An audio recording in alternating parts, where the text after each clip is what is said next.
नमस्कार मेरी पटकथा फैमिली, कैसे हो आप सब। थैंक यू सो मच आप सबका कि 31 सब्सक्राइबर हुए हैं। मुझे बहुत खुशी है कि इतने कम टाइम में मेरी वीडियो इतनी ज़्यादा वायरल हुई और मेरे इतने सब्सक्राइबर बने। Thanks a lot. आप सबको, छोटों को भी बहुत सारा प्यार, छोटों को बहुत सारा ब्लेसिंग्स। जो बड़े लोग हैं उनको बहुत बहुत प्रणाम। आप आशीर्वाद दीजिए कि मेरा चैनल ग्रो करे and thank you so much. ये ग्रैटिट्यूड है आपको जो मैं अपने साइड से दे रही हूँ। चलिए, तो आज है कृष्ण जन्माष्टमी। तो कृष्ण जन्माष्टमी की मैं आपको बहुत सारी बधाइयाँ देती हूँ, छोटों को बहुत सारे ब्लेसिंग्स देती हूँ। ये है बहुत प्यारे नटखट क्यूट से भगवान का बर्थडे। तो आज हम बात करेंगे कृष्ण पे। आज कृष्ण जन्माष्टमी है, तो आज का जो चैनल का जो ये वीडियो है, इसमें हम सिर्फ कृष्णा के बारे में बात करेंगे।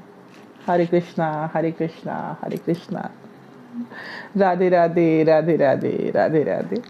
तो चलिए, आज जानते हैं बहुत सारी ऐसी चीज़ें जो जीवन में अपनाने के बाद सच में काम करती हैं। ये मैं किसी ऐसे बात नहीं कर रही हूँ, मैं कुछ भी आपको बताती हूँ तो या तो मैं खुद करती हूँ, या मैंने वो टोटका खुद किया होता है, या किसी से करवाया होता है, या कोई प्रॉब्लम में होता है किसी को बताया होता है, तभी मैं आपको बताती हूँ। देखिए, स्टार्ट करते हैं कृष्ण भगवान के जन्म से। पता है आपको? चलिए जन्म से स्टार्ट करते हैं, है ना। चलिए, कृष्ण भगवान 64 कलाओं से परिपूर्ण, इतने सुंदर और मधुर रूप है उनका। हाथों में चक्र है क्योंकि वो विष्णु के अवतार है, लेकिन कोई भी वेपन, कोई भी हथियार नहीं। वो एक ऐसे देवता है जिनके पास कोई हथियार नहीं है, तो बांसुरी, और ऐसा बजाते हैं कि सब मंत्रमुग्ध हो जाते हैं। प्रेम का रस है, प्रेम है जीवन में। आपको पता है, अभी इस कलयुग के दौर में आप जितना कृष्णा का नाम लेते हैं ना, आप उतने करीब पहुंच जाते हैं ईश्वर के। इस बंधन से मुक्त भी हो जाते हैं इस जीवन के बाद। तो आइए जानते हैं जन्म से लेके मृत्यु तक की बातें। Happy Janmashtami to you all. आप सबको बहुत बहुत बधाई। आज की बात करती हूँ कि जन्म, जैसे सपोज कीजिए अगर किसी को बेबी नहीं हो रहा है ना, अगर किसी को बच्चे नहीं हैं और किसी को मेल चाइल्ड चाहिए, अगर फीमेल चाइल्ड चाहिए तो आप देवी माँ की पूजा करना होता है। आपको मैं बता दूंगी, उसके लिए भी यज्ञ होता है। लेकिन अगर आपको मेल चाइल्ड चाहिए तो अपनी कुंडली में केतु का जगह, सही प्लेसमेंट, सही जगह होना चाहिए, और नहीं है तो उसका उपाय कर लीजिए। अब उपाय क्या है मैं आपको बताती हूँ। अपनी चाबी कभी भी आप किसी बक्से के अंदर बंद करके गुच्छे में कभी मत रखिए, इससे केतु खराब होता है। कभी भी आप ऐसा नहीं कि सीढ़ी के नीचे आपने बहुत सी पोटली बना दी है चाबियों की और वहाँ रख दी, उससे भी केतु खराब होता है। मेल चाइल्ड के लिए केतु अगर बहुत अच्छा हो तो बच्चा बहुत अच्छा होता है, बुद्धिमान होता है। केतु थोड़ा, अगर किसी को, जैसे जैसे मेरा भी केतु लगा, अगर केतु किसी की ज़िंदगी में लगता है, मतलब अगर इफेक्ट डालता है, तो उसको बहुत लेट से बच्चा होता है। जैसे धोनी का नंबर भी 7 है, महेंद्र सिंह धोनी क्रिकेटर जो है, उनकी बात कर रही हूँ। वो हमेशा आप देखेंगे उनका जन्म तारीख 7 है। उनके टी शर्ट में भी आप 7 नंबर देखते हो। 7 नंबर केतु का होता है, वो थोड़ा सा डीले करवाता है। लेकिन जब केतु बृहस्पति के साथ, मतलब जुपिटर के साथ जुड़ता है, तो केतु को बुद्धि आ जाती है, क्योंकि केतु का गर्दन नहीं है। केतु बुद्धि से बिल्कुल बुद्धिलेस है। कहने का मतलब है वो ब्रेनलेस है, क्योंकि उसका माथा नहीं है। राहु और केतु 2 पार्ट में काट दिया था भगवान ने। तो केतु जब बृहस्पति के साथ आता है ना, तो बहुत बुद्धिमान हो जाता है। जैसे मैं येलो के साथ ब्लैक ज़रूर पहनती हूँ, ब्लैक और वाइट का कॉम्बिनेशन होता है केतु, तो मैं येलो ज़रूर पहनती हूँ। क्योंकि येलो, केतु क्या होता है ना, केतु को बोलते हैं, जैसे चेक होता है ना, चेस खेलते हो आप, ब्लैक और वाइट होता है ना, तो वो केतु है। तो उसके साथ अगर जुपिटर जुड़ जाए केतु के साथ, तो उससे औसम कुछ नहीं हो सकता, समझे आप। अब आपको मैं एक बात बताती हूँ, जैसे केतु, जैसे कि देखिए धोनी का भी करियर बहुत लेट से स्टार्ट हुआ, आप सब जानते हैं, आप सब ने सिनेमा देखी है उनकी। मैं सिर्फ उनकी बात नहीं कर रही हूँ, मैं जो भी केतु मतलब जिसको केतु की मतलब छाया लगती है या केतु जिनको डिस्टर्ब करते हैं, देखिए केतु का डिस्टर्ब होना कैसे पहचानते ये भी जानिए। तो किसी की भी लाइफ में केतु, बहुत किसी को देखिएगा 40 के बाद 45 के बाद अचानक से राइज करता है, क्योंकि केतु इफेक्ट करता है। मेरी कुंडली में भी केतु की मतलब कि केतु की कुछ छाया है। जैसे बेबी होने का प्रॉब्लम होता है, बहुत किसी के करियर में रोका जाता है, तो उस तरह की चीज़ें हैं, केतु ऐसे ही क्रिएट करता है। अब जानते हैं कि ये होता क्या है। देखिए अगर कभी भी आपको लगे कि केतु का प्रॉब्लम है तो आप बृहस्पति को साथ रखिए, कहने का मतलब है बुद्धि को, ठीक है। तो केतु को ऑटोमेटिक बुद्धि आ जाती है। वैसे लोग कृष्ण को, विष्णु के रूप को मानना शुरू कर देते हैं। चलिए दूसरी बात करते हैं। अब ये तो बात रही कि भाई केतु का या फिर इसका क्या हो सकता है। अब अगर किसी को मेल चाइल्ड चाहिए तो उसके लिए क्या उपाय कर सकते हैं। मेल चाइल्ड का बहुत अच्छा एक उपाय है। देखिए अगर आपको फीमेल चाइल्ड चाहिए तो उसके लिए माता की पूजा होती है। अगर आपको मेल चाइल्ड चाहिए तो आपको मतलब शुरू से ही आपको पता है, माता ने भी जैसे कि पार्वती माता को श्राप था कि वो अपने मतलब ये से अपने गर्भ से वो जन्म नहीं दे सकती थी, लेकिन वो जो बच्चों को जन्म देती हैं वो क्या करती हैं, वो उनको भी वो विष्णु भगवान की मतलब भक्त थी। विष्णु भगवान की उन्होंने पूजा की थी कि मुझे आप मतलब संतान की प्राप्ति कराइए। तो जब भी संतान की प्राप्ति की बात होती है विष्णु की पूजा होती है, कृष्ण की पूजा होती है, राइट। तो माता ने भी उनका मतलब उनकी पूजा की थी। तो बेसिकली जिसको भी चाहिए वो कृष्ण की पूजा कीजिए। कृष्ण की संतान स्रोत आती है, आप वो भी पढ़ सकते हो। और जो प्रेग्नेंट लेडीज़ हैं वो ऐसे भी पढ़िए। बात मतलब लड़के या लड़की की नहीं है, बात है उस प्रेगनेंसी में भी वो मतलब कि सेफ़ रहें। सेफ़ प्रेगनेंसी के लिए भी आप संतान मतलब स्रोत पढ़ सकते हैं, वो बहुत अच्छी चीज़ है। आज तक जितने लोग ने पढ़ी है सबकी प्रेगनेंसी बहुत सेफ़ और बहुत अच्छी रही है, उनके बच्चों को कभी कोई प्रॉब्लम नहीं हुई है, ना डाइट की ना किसी चीज़ की। बहुत अच्छे से मतलब बच्चे हो गए हैं और माँ और बच्चा दोनों अच्छा रहता है। तो कृष्ण का ये संतान स्रोत ज़रूर पढ़ना चाहिए, क्योंकि ये मैं पर्सनली बहुत किसी को देखा है, इसलिए आपको बता पा रही हूँ।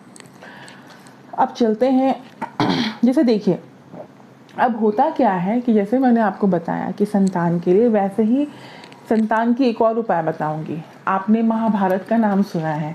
महाभारत घर में नहीं रखनी चाहिए, है ना। महाभारत घर में कहते हैं ना, महाभारत रखने से भी घर में भी महाभारत होते हैं। महाभारत सच में नहीं रखनी चाहिए इस किताब को, इसलिए क्योंकि इसके वाइब्रेशन वैसे ही हैं, है ना। भाई भाई में झगड़ा, घर में स्त्रियों का अपमान। और जब भी कहते हैं ना, यत्र नारीस्तु पूजन्ते तत्र देवता यत्र ये ना पूज्यन्ते तत्र सर्वत्र क्रिया निष्फलास्ति। कहने का मतलब है जहाँ नारी की पूजा होती है। आपने देखा है कभी मारवाड़ी इसको, वो लोग कभी बेटी से पैर नहीं, मतलब मारवाड़ी गुजराती आपने देखा होगा, कभी वो लोग पैर भी नहीं छूते, मतलब बोलते हैं छुआते हैं, मतलब कि नहीं वो लोग बोलते दूर से, मतलब ऐसे ही खुश रहो। कभी बहुएं पैर छूती हैं पर बेटियाँ नहीं छूती। बेटियों का पता है इतना रिस्पेक्ट क्यों करते हैं, क्योंकि जहाँ भी नारी का सम्मान होता है देवता वहाँ वास करते हैं वरना वहाँ पे राक्षस का ही वास होता है। जहाँ पे नारियों का सम्मान ना हो वो राक्षस ही हो सकते हैं, देवता तो बिल्कुल नहीं। ऐसी बहुत सारी हैं घटनाएं, लेकिन सच बात ये है कि जहाँ पे नारी की पूजा, जहाँ पे पूजा होती है, जहाँ पे भी नारियों को सम्मान मिलता है, वहीं पे सब चीज़ अच्छा घटित होता है। अगर आपके जीवन में आप कभी भी देखते हो तो वहाँ जरूर नारी का सम्मान नहीं होता, तभी वो कोई घटनाएं घटती हैं। ईश्वर हर चीज़ के पीछे एक लॉजिक लेके आते हैं, अगर आप समझना चाहें तो आप समझ पाओगे। अब बेसिक बात बताती हूँ। अब मैंने बोला ना आपको कि नारी का सम्मान, आपने सुना होगा बहुत लोग ना बहुत दूसरे की लड़कियों के बारे में मजाक उड़ाते हैं, उसकी लड़की उसके साथ भाग गई। आप कभी सुने होंगे ना कि जो लोग बैठ के ये सब बातें करते हैं, ठीक है। मैं बहुत छोटी थी तब मुझे याद है कि कितने लोग करते थे किसी के भी घर के बारे में। मुझे याद है कि मेरे पापा मेरी मम्मी मतलब कभी भी किसी की बेटी या किसी के घर की भी लड़की के बारे में कभी कुछ नहीं कहा। इनफैक्ट मेरे मेरे पापा कहते हैं इनफैक्ट, अब तो मतलब हमारे घर में ऐसा होता ही नहीं, ये काम कोई नहीं करता है हमारे घर में। मेरे पापा बहुत पहले बोले थे कि ऐसी औरतों को एंटरटेन करना ही नहीं है जो आपके घर में आके दूसरे के घर की बेटियों के बारे में और बहुओं के बारे में कोई बात करे, क्योंकि आपको भी बेटी है। पापा मेरे माँ से हमेशा कहते थे ये बात। अब क्या बोलना है, अभी भी बहुत सारी चीज़ें वो ज्ञान देते हैं, पर ये बातें वो उस समय कहते थे, बहुत पहले की बात, जब हम बहुत छोटे थे। मुझे आज भी ये बात याद है, क्योंकि मुझे क्या लगता है ना कि मैंने जो भी सीखा है ना अपने पिता से, मेरे पिता मेरे मतलब गुरु भी हैं। जीवन में उन्होंने लड़ना भी सिखाया है, जीवन में मजबूत रहना भी सिखाया है, और ये भी सिखाया है कि जीवन बहुत आसान नहीं होता बेटा। वो मेरे जीवन में कृष्ण ही है, वो उनका जगह भी कृष्ण का ही है। मैं कृष्ण को बहुत मानती हूँ। तो मेरे पिता ने मुझे बहुत सारी बातें सिखाई हैं, अभी भी सिखाते हैं। अभी तो बहुत बूढ़े हो गए हैं, फिर भी बहुत सारी बातें सिखाते हैं, जो उनकी बातें मतलब सुन के लगता है कि मतलब इनको इतना ज्ञान कैसे, इतना स्पिरिचुअल कैसे, जो कि ऐसा नहीं कि बहुत अंधविश्वासी हैं। अगर आप ऐसे उनको बोलोगे तो बिल्कुल अंधविश्वासी नहीं है, बट वो बहुत फैबुलस इंसान है। मैं उनकी इतनी रिस्पेक्ट करती हूँ कि वो मतलब जो ज्ञान हम लोगों को बचपन से मिला, मैं चाहती हूँ कि हर कोई अपने बच्चों को ऐसा ज्ञान दे। पता है, फ्यूचर का ज्ञान देते थे वो, सिंपल कि तुम्हें फ्यूचर में क्या, मतलब कोई नहीं जानता कैसा है क्या है। चलिए वापस लौटती हूँ केतु की तरफ। तो मैंने ये महाभारत की बात क्यों बता रही थी कि महाभारत, देखिए महाभारत का जो अंतिम पर्व है, जो एंड मतलब जो उसका ये है अंतिम पर्व है, उसी को हरिवंश पुराण बोलते हैं, मतलब वो उसका है। उसमें ना कृष्ण की सारी लीलाएं हैं, वो बर्थ से लेके मतलब जब उनकी मतलब देव की जो उनकी अपनी बहन को वो उन्होंने मतलब कारागार में बंद कर दिया था, तब से लेके गोवर्धन, हर एक चीज़ उनकी सारी लीलाएं हैं। तो जब भी कोई लेडी चाहती हो कि उसको मेल चाइल्ड चाहिए, तो हरिवंश पुराण, महाभारत नहीं रखना है। महाभारत पढ़ना बहुत मतलब कि वो वैसे ही वाइब्रेशन देती है, घर में झगड़ा लड़ाई, स्त्रियों का सम्मान ना होना, कुछ भी ऐसा होना जिससे स्त्री का सम्मान ना होता हो।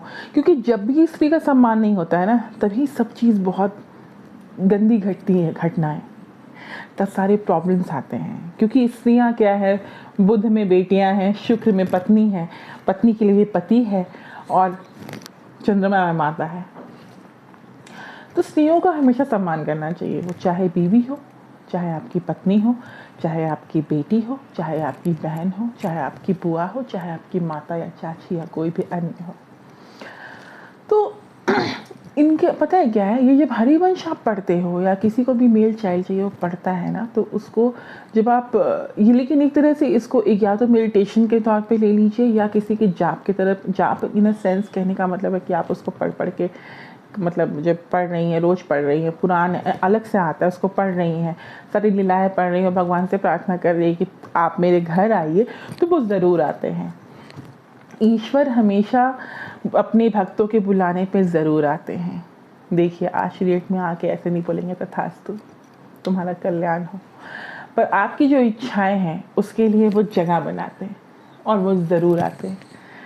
बस हम पहचान नहीं पाते, क्योंकि हमारी आँखें, हमारे चक्षु इतने मतलब इतनी चीज़ें देख नहीं पाती कि भगवान हमारे पास आए हैं। पर आपको पता है, जब आप भगवान को याद करते हो तो वो आपके पास ही होते हैं। कभी कभी आप बहुत बड़ी बड़ी चीज़ से लड़ जाते हो और आपको नहीं पता होता, आपको लगता है आप अकेले हो। जब द्रौपदी का चीरहरण हो रहा था ना, तो उसने सबको याद किया, कृष्ण को याद नहीं किया था।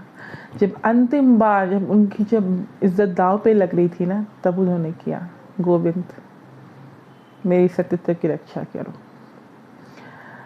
उन्होंने अपनी इज्जत की रक्षा मांगी, क्योंकि सब उनकी बेइज्जती कर रहे थे, और कृष्ण भगवान तुरंत आए। इसीलिए कभी भी किसी कष्ट में आप उनको याद कीजिए, और ये मत सोचिए कि आपके पिता, आपके भाई, आपके बंधु, आपके आसपास के लोग नहीं हैं आपके पास। वो कृष्ण हैं, वो विष्णु हैं, वो विष्णु के जितने अवतार हैं वो सब आपके साथ हैं। आपको बस करना क्या है, अपने लिए हिम्मत जोड़नी है। तो हरिवंश पढ़ा, देखिए इसका एक और उपाय है, जब हरिवंश आप पढ़ेंगे ना, तो जब आप पंडित से पूछेंगे कि कैसे मतलब संतान प्राप्ति के लिए, मेल चाइल्ड के लिए आपको हरिवंश पढ़ना है, तो जब आपको पढ़ना है तो आप ऐसे पढ़ो। वो पढ़ने से भी अगर मन में मनता रखोगे और मन्नत करोगे कि प्रभु आप आओगे, या जो भी आपको पूजा करवानी है, जिस तरह का मन्नत, तो भगवान ज़रूर सुनते हैं। हाँ, विष्णु भगवान थोड़ा टाइम ज़रूर लगाते हैं, उनकी आदत है परीक्षा लेने की, वो परीक्षा भी ज़रूर लेंगे और आपको उसमें पास भी करना है ना। तो ये परीक्षा लेते हैं, ठीक है। तो आपको क्या करना है कि अगर आप पंडित से करवा रहे हो तो कपिला गाय होती है। कपिला गाय किसको कहते हैं पता है आपको? जो पूरी वाइट होती है। तो वाइट वाली जो गाय के दूध में ये पढ़ने के बाद, अभिमंत्रित करने के बाद, हरिवंश पुराण को पढ़ने के बाद, चांदी की बांसुरी, या चांदी की बांसुरी नहीं बोलेंगे, या फिर उसमें हल्की सी मतलब जिसकी रॉड जैसी, या सोने की, उसको पूरा तपा के, जो भगवान का जब जब जो यज्ञ अग्नि होती है ना, उसमें तपा के उस दूध में डाल दिया जाता है गरम, और उसके बाद वो पीने के लिए दिया जाता है हस्बैंड वाइफ को। और पता है आपको, इससे ना बहुत अच्छी संतान होती है। पहले ज़माने में जो राम और कृष्ण होते थे, इनकी ग्रह इतने अच्छे होते थे, इसके पीछे रीज़न था। पंडित से करके पूजा करके गर्भधारण संस्कार हुआ करता था। ऐसे ही राम और कृष्ण नहीं आते, फिर वो किसी के यहाँ भी आते लेकिन बहुत तपस्या लगती थी। तो अगर आपको संतान नहीं भी है और नहीं हो रही है, या आपको मेल चाइल्ड चाहिए, आप विश्वास करना मत छोड़ना। जिस दिन आप विश्वास करना छोड़ दोगे, वो कृष्ण को लगेगा कि विश्वास ही नहीं है तो मैं जाके क्या करूं। विश्वास करना मत छोड़िए, पूरी श्रद्धा से पढ़िए, और आप कहिए, जिद्दी बनिए, मुझे पता है आप आएंगे, और कृष्ण ज़रूर आएंगे। ये मेरा नहीं है, आपका यकीन खुद बोलेगा कि कृष्ण ज़रूर आएंगे। तो ये हुई संतान प्राप्ति की बात। अब चलते हैं प्रेम की बातें। अच्छा, अब प्रेम की क्या बात कर सकते हैं?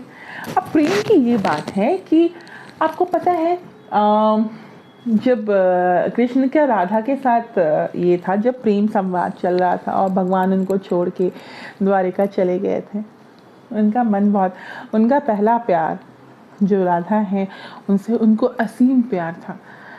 तो अब कुछ करते हैं रोमांस की बातें। हालांकि ये भगवान की बातें हैं तो मुझे ऐसी बात नहीं करनी चाहिए, लेकिन फिर भी मैं बोलूँगी कि राधे कृष्ण की फ़ोटो आप मत रखिए। ये द्वापर युग की बात थी, अभी कलयुग चल रहा है, तो राधे कृष्ण की फ़ोटो रखेंगे तो एक्स्ट्रा मैरिटल अफेयर होगा। तो आपको क्या करना है? अच्छा, रोमांस भी चाहिए, लाइफ में हस्बैंड वाइफ खुश भी चाहिए, है ना? कोई बात नहीं। बहुत लोग ऐसे हैं जो मुझे मैसेज करते हैं, फ़ोन करते हैं कि मतलब अगर उनकी मैरिड लाइफ अच्छी नहीं है, कोई बात नहीं, 2-3 उपाय हैं उसके, आप पूछो क्या। चलो, तो उपाय ये है कि आप सिंदूर में चांदी की बांसुरी बनवा के रख दो छोटी सी, और उसी से सिंदूर करो। आपको पता है, आपके और आपके हस्बैंड के रिलेशन में मधुरता आ जाएगी। ये जो कृष्ण भगवान है ना, ये तंत्र मंत्र को भी पलट देते हैं।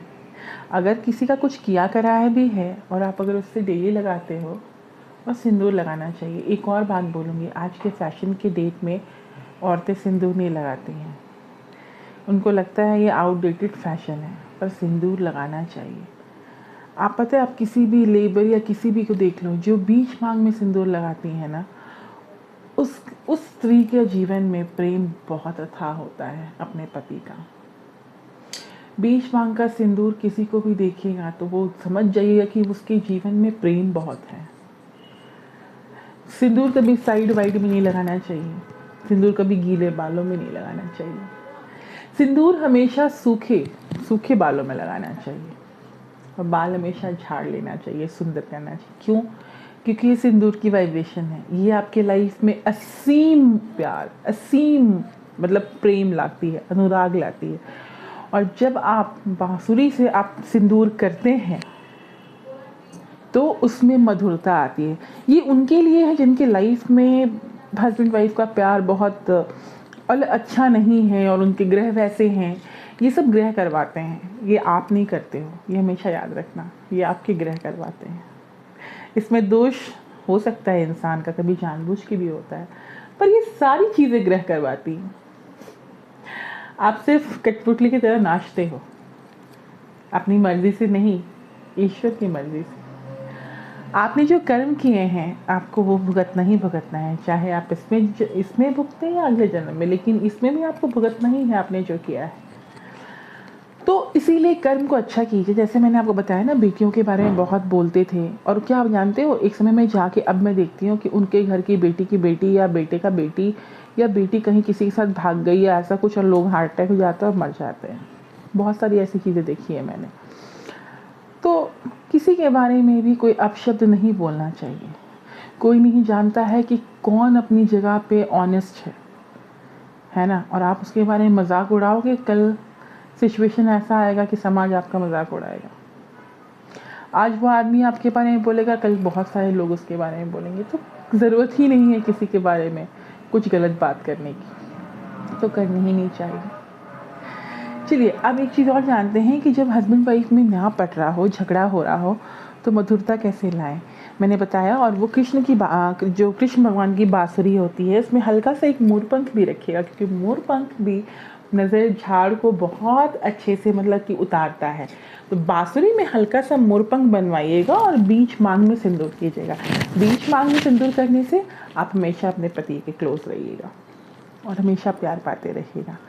इसके बाद भी अगर कुछ ना हो तो समझिए कि आपके ऊपर कुछ भारी तंत्र है या कुछ ग्रहों का बहुत अजीब सा खेला है। तो उसके लिए आप प्रयासरत रहिए, किसी को दिखाइए अच्छे पंडित को, और अपने ग्रह को ठीक करवाइए। ठीक है, अब चलते हैं जैसे कि अगर किसी की मृत्यु हो जाए, ठीक है, अब देखिए क्या होता है, लाइफ है तो मृत्यु है, जीवन है तो मरण है। तो क्या करना चाहिए जब कोई इंसान मर जाता है और मतलब उसको कहते हैं ना कि अगर उम्र पे हो तो ठीक है या पहले भी हो, तो घर में एक बार गरुड़ पुराण का पाठ ज़रूर होना चाहिए। आप किसी पंडित से करवा लो या खुद पढ़ो, तो पता है क्या होता है, वो जर्नी आप समझ पाओगे। जीवन का हर रहस्य है, मतलब बहुत सारा रहस्य ऐसा है जो आप नहीं जानते हो। आज की दुनिया में, आज की डेट में बहुत कुछ नहीं जानते हैं, लेकिन गरुड़ पुराण आपको वो हर चीज़ बतलाएगा और आप जीवन से बहुत रूबरू हो पाएंगे। आप समझ पाएंगे कि किस कर्म का क्या फल होता है। उसके बाद आपको पता है, मुझे बोलने की ज़रूरत नहीं होगी या मुझे बताने की ज़रूरत नहीं होगी, आप खुद ब खुद समझ जाएंगे कि हर चीज़। कृष्ण का प्रेम बहुत मायावह है। इतनी माया है कि आप इस माया में जितना डूबेंगे आपको उतना आनंद आएगा। ये एक ऐसी नदी है जहाँ डूबने का मज़ा है, बाहर निकलने का नहीं। जितना डूबेंगे, जितनी गहराई में जाएंगे, आपको मज़ा उतना आएगा। तो आज कृष्ण जन्माष्टमी के ऊपर मैंने काफ़ी भाषण दे दिया लेकिन काफ़ी कुछ काम का बताया है, तो आप ज़रूर इसको अपनाइए। ये बहुत अच्छी चीज़ है और करके देखिए और फिर मुझे कमेंट में बताइएगा। आज के लिए इतना ही, आज्ञा दीजिए, कल फिर मिलूँगी। हरे कृष्णा।